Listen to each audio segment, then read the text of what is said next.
მშვიდობის მოგესალმებით კიდევ ერთხელ კომერსანტის დილა ეთერში დღეს არის პარასკევი და ჩვენი თანაწამყვანი შოთა ბურჯანაძე იქნება ჩვენთან ერთად ერთ ძალიან საინტერესო და გემრიელ თემაზე უნდა ვისაუბროთ რაც გასტრონომიას ეხება რეგიონების მიხედვით და უფრო კარგად დავინახოთ თუ რა და რომელი კერძები იზიდავთ ყველაზე მეტად ტურისტებს პირველ რიგში მოგესალმებით შოთა მოგესალმებით მსმენელს და მივესალმები კლient აუდიტორიას. დიდი მადლობა იმისთვის რომ ჩვენთან ერთად ხართ. ამ თემაზე სანამ დავიწყებთ საუბარს, აი ჩვენ ყველამ ვიცით რომ ჩვენს ქვეყანაში არსებობს ესეთი გზამკვლევი ღვინის გზა, იქ ყველის მიმართულებით არის დაწყებული და მე მგონი შეიქმნა კიდეც ყველის გზა, რაც გამოხატავს თქვათ იმ ტრადიციებს, რაც ჩვენ გვაქვს ყველისა თუ ღვინის წარმოების მიმართულებით, ხომ არ იქნებოდა საინტერესო რომ აი რესტორნების კუთხით ან შეიძლება არსებობს რეგიონების მიხედვით რაიმე ტიპის ან კერძების მიხედვით ასეთი გზამკვლევი ყოფილიყო ტურისტებისთვის უფრო არ გაამარტივებდა რომ თქვათ რომელ რეგიონში რა კერძის დაგემოვნება შეიძლება და ამით აი გასტრონომიულ მიმართულებას რამდენად უფრო მეტად პოპულარულს გახდიდა. აი თქვენი დამოკიდებულება ამ საკითხის მიმართ როგორია? საინტერესო ინიციატივა არის. მინდა აუცილებლად თქვა რომ მიუხედავად იმისა რომ საქართველო არის პატარა ქვეყანა იმ სოფლიო გასტრონომიულ ქვეყნებს შორის რომლებიც შეიძლება ითქვას პოპულარული არის სოფლიო მასშტაბით ეს ევროპის ქვეყანა იქნება აზიური ქვეყნები შედარებით პატარა ქვეყანაა და არა მარტო შედარებით ძალიან პატარა მაგრამ მიუხედავად ამისა ძალიან მრავალფეროვანი და მრავალფეროვნებასთან ერთად ასევე უნდა აღინიშნოს აუთენტურობა ამ ქვეყნის შესაძლებლობის. ანუ ჩვენ გვაქვს ისეთი კერძები, რომელიც მსოფლიოს სხვა არც ერთ ქვეყანას არ გააჩნია. მსგავსიც კი მარტივად რო აღნიშნათ ახლა ფხალეული, ხო? ეს არის ის კერძები, რომელიც რეალურად ვერც ერთ ქვეყანაში ვერ ნახავთ. უბრალოდ მსოფლიოს ვერც ერთ ქვეყანას, არც ერთ ქვეყანას არ აქვს ესეთი დავარქმევდი მათი, თქვათ, საერთაშორისო ენით სალადი. ეს არის მხოლოდ ქართული რეალობა. დაახლოებითი თქვათ ხინკალი იქნება თუ ხაჭაპური იქნება რაღაც მიმართულება სხვადასხვა ქვეყნებს გააჩნიათ, მაგრამ ეს არის აუთენტური, რომელიც საქართველოს აქვს და ჩვენ როდესაც საქართველოსზე საუბრობთ, ყოველთვის წინა პლანზე მოდის, თქვათ, რეგიონების მიხედვით თუ დავყოფთ ჩვენს გასტრონომიას პირველი, მეორე, მესამე, მეოთხე თუ ასე შემდეგ არ ვიტყვი, იმას არ ეწყინოს, იმიტომ რომ ყველას თავისი განსაკუთრებული მენიუ აქვს ჩვენს გასტრონომიაში, ჩვენს ქვეყანაში. ეს კახეთი იქნება, იმერეთი იქნება, სამეგრელო იქნება, თუ აჭარა, შემდეგ მოდის უფრო, ასე ვთქვათ, მცირე რაოდენობით აუთენტური, მაგრამ აუცილებლად აღსანიშნავი არის ასევე სვანეთიც და შეიძლება რაჭა-ლეჩხუმი და თითოეულ თითქმის ყველა რეგიონს თავისი განსაკუთრებული მიმართულება აქვს. თუ ესე დავყოფთ ჩვენ და გამოვყოთ მაგალითად კახეთი, იმერეთი და სამეგრელო, კახეთში ძალიან ფასობს ხორცის კულტურა. ეს არის ხორცი, რომელიცაც სხვადასხვა ფორმით არის მაგიდაზე შესაძლებელი მივირთვათ.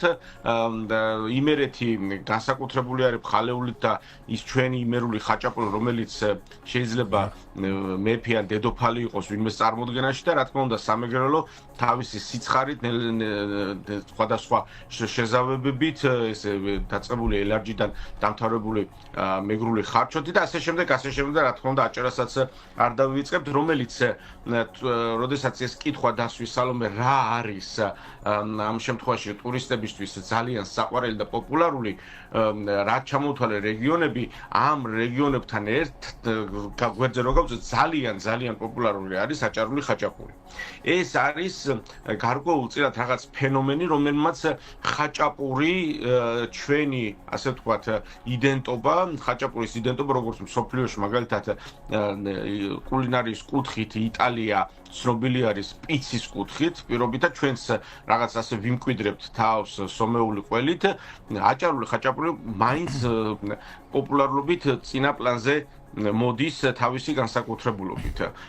ასევე ძალიან პოპულარული არის მხალეულობაში ბადრიჯნის ნიგუზიანი ბადრიჯანი და რა თქმა უნდა ხინკალს ხინკალია მოკლედ. ბატონ შოთა, ერთ საინტერესო მომენტიც არის, უშუალოდ ერთ მიმართულებაზე მინდა კითხოთ, რაც არის უშუალოდ ჩვენს ესეთ ტრადიციულ საკმაოდ საოცარ გემრიელობებში ინოვაციურობის, გათანამედროვების კომპონენტების შემოტანაც, რაც გულისხმობ უფრო ნათელიც რო იყოს, მაგალითად ჩაკაფულთან დაკავშირებით, რაც გათანამედროვებული ჩაკაფულიც შეიქმნა, შეიძლება ერთი ბურთულაც კი იყოს და ასე შემდეგ. თქვენი აზრი მაინტერესებდა, ტურისტებს ის ავთენტური კლასიკური სახით ურჩევნიათ ხოლმე კერძი თუ ეს თანამედროვე იერსახეც იზიდავთ. აქ როგორ არის ხოლმე ზოგადად ტურისტების გემოვნება? ან თქვენ როგორ უყურებთ მათ შორის, თუნდაც ამ ფეხის აწყობას თანამედროვე სტანდარტებით რაღაც ახალი კომპონენტებით, ახალი იერსახით, ძველი ისტორიული, კულტურული საკვების გარდასახვას? ამ ნაწილს როგორ უყურებთ? ხო, აი street food-ის თემაშიც ხო, საინტერესოა, როდესაც ტურისტულად მივდივართ, ალბათ ეს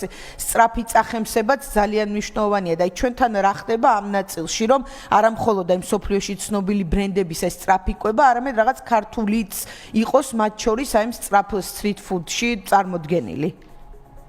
ხო, კითხვას პასუხს დავასრულებ სალომე, შენ რაც თქვი და რაც ძალიან კარგი იდეაა თქვი, რომ ღვინის გზასთან და ყველი გზასთან ერთად თუ შეიძლება იქნას მიმართულებები რესტორნებისთვის სხვადასხვა კერძების მიხედვით, ჯერ ეს საკითხი არ დგას სამწუხაროდ, ანუ ეს მოთხოვნა ჯერ ესე ვერ დგას, არ არის ჯერჯერობით სამწუხაროდ ტურისტების ის რაოდენობა, რომელიც ამ სფეროს ესე განავითარებს, რომ ჩვენ გარკვეულწილად ეს მიმართულებები ცალ-ცალკე შესაძლებლობები მივცეთ, თქვათ ამა თუ იმ კერძს, მაგრამ იდეა ძალიან კარგია და დასაფასებელი არის და დარწმუნებული ვიყავი, რომ ეს დრო მოვა, რომ ხინკლის გზა შეიძლება ნახო, ხაჭაპურის გზა შეიძლება ნახო და შეიძლება ჩაკაფული თუ მწვადი თუ ასე შემდეგ, იმიტომ რომ გარკვეულწილად, როდესაც ჩამოყალიბდება ჩვენს გასტრონომიაში, ჩვენთვის საყვარელი ტურისტებისთვის საყვარელი კერძი მოთხოვნადი, რომელიც განსაკუთრებული იქნება, ამას ჩვენ აუცილებლად ვიხილავთ. ღვინო და ყველი ამ შემთხვევაში ჩვენს სფეროში არის ის უმნიშვნელოვანესი პირობა, რომელითაც დაინტერესება ძალიან დიდი არის მიუხედავად გემოვნებისა და შესაბამისად ამიტომაც განვითარება მოხდა ამ კუთხით და ჩვენ ამ შემთხვევაში როგორც პიონერები ვართ ღვინის კუთხით მსოფლიო მასშტაბით და ჩვენი აუთენტურობის გამსაზღვრელი არის, ასევე განსაკუთრებული არის დღეს რა თქმა უნდა ქვევრის ღვინო,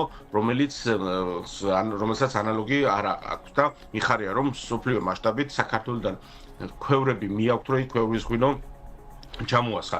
ეხლა რაც შეეხება ის კითხვები, რომელიც შემდეგ წარმოიშვა, თითქმის ამ კუთხით ეს გაგრძელება არის, რამდენად არის მისაღები, თქვათ, სახეცვლილი სხვადასხვა კერძები. მე პირადად ამის მოწინააღმდეგე არა ვარ, ნებისმიერ შემთხვევაში, როდესაც რაღაცა სახეცვლილებას ღებულობს, ეს იმას არ ნიშნავს, რომ ტრადიცია იკარგება. ამით გარკვეულწილად ტრადიცია ძლიერდება და რა გულისხმობ ამაში. როდესაც ახალი შემოდის, თუ ის ძველ ჯობს ის იმკვიდრებს თავს. თუ ის ვერ ჯობს და მიზუღებელი იქნება საზოგადოების დიდი ნაწილისთვის, ძველი რჩება და ესე იგი ის არის მყარი და ახალი ვერ ანაცვლებს, ვერანაირი სახეცვლილებით. მაგრამ ყოველთვის ეს შემოქმედებითი მხარე არის კულინარია ზოგადად და შესაბამისად აუცილებელია და უმნიშვნელოვანესია განვითარება. იმიტომ რომ ეპოქები იცვლება და თუ ჩვენ რაგვაც სენტიმენტები გვაქვს წარსულთან და გვინდა გარკვეულწილად ამ სახეცვლილებას ყოველთვის მიწოდებაში ვაკეთებთ და მიწოდებაც ასე ვთქვათ თებში იქნება ეს თუ ფორმა იქნება სხვადასხვა კერძის უფრო საინტერესო ხდება და არ არის შაბლონი.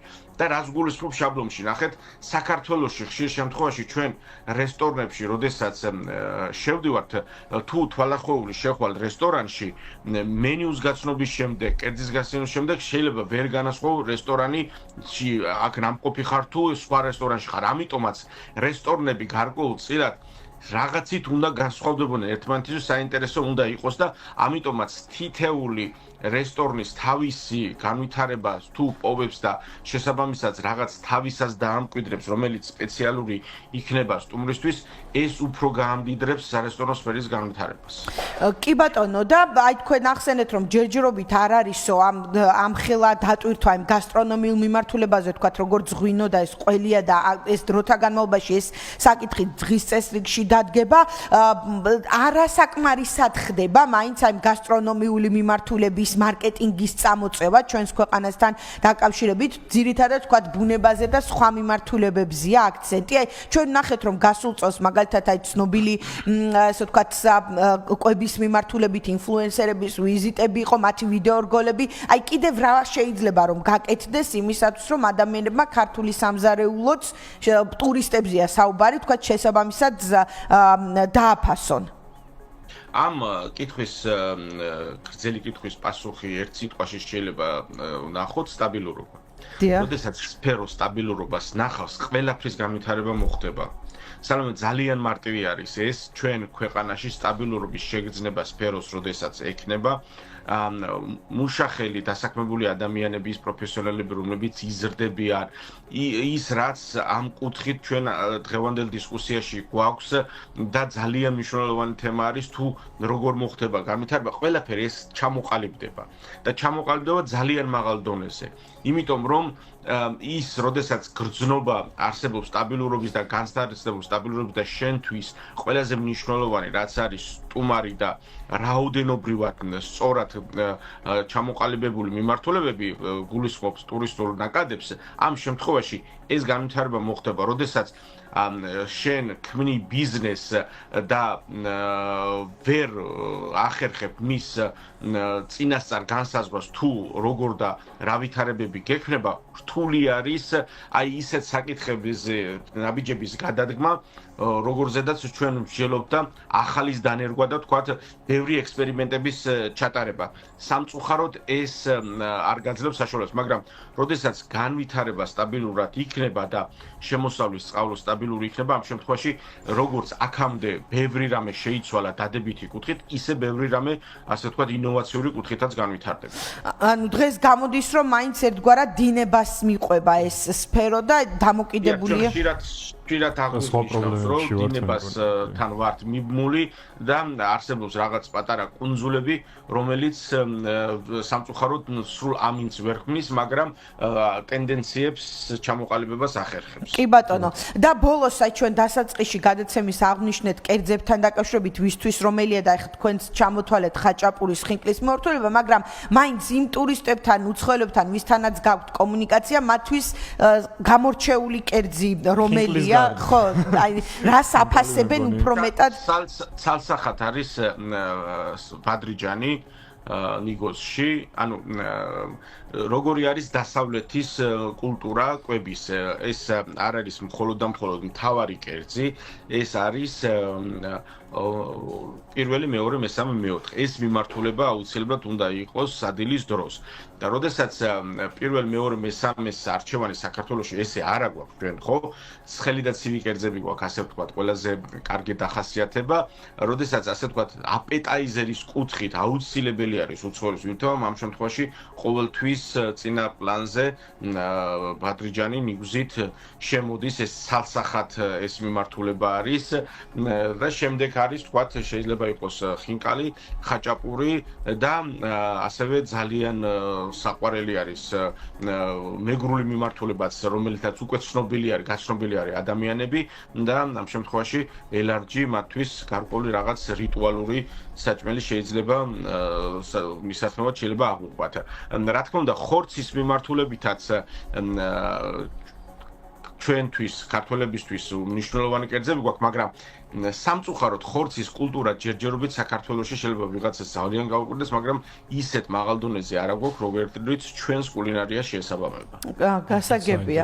ნამდვილად ხო ეს თემა ცოტა გასაკვირია. ახალები ცოტა გვიწყენენ შეიძლება, მაგრამ მსჯელობა დღეს ნამდვილად. გვიწყენენ მაგალითად ჩვენი მეზობლები სომხეთში და აზერბაიჯანში ეს კულტურა უფრო მაღალ დონეზე დგას. კი ბატონო, დიდი მადლობა. წარმატებებს გისურვებ და ერთი კვირით მომავალ პარასკევამდე გემშვიდობებით. დიდი მადლობა მადლობა თქვენ და ბედნიერ უქმებს გისურვებთ და ბედნიერ სადილ ვახშამს. მადლობა. ეს იყო შოთა ბურჯანაძე, რომელიც ყოველ პარასკევს არის ჩვენთან ერთად.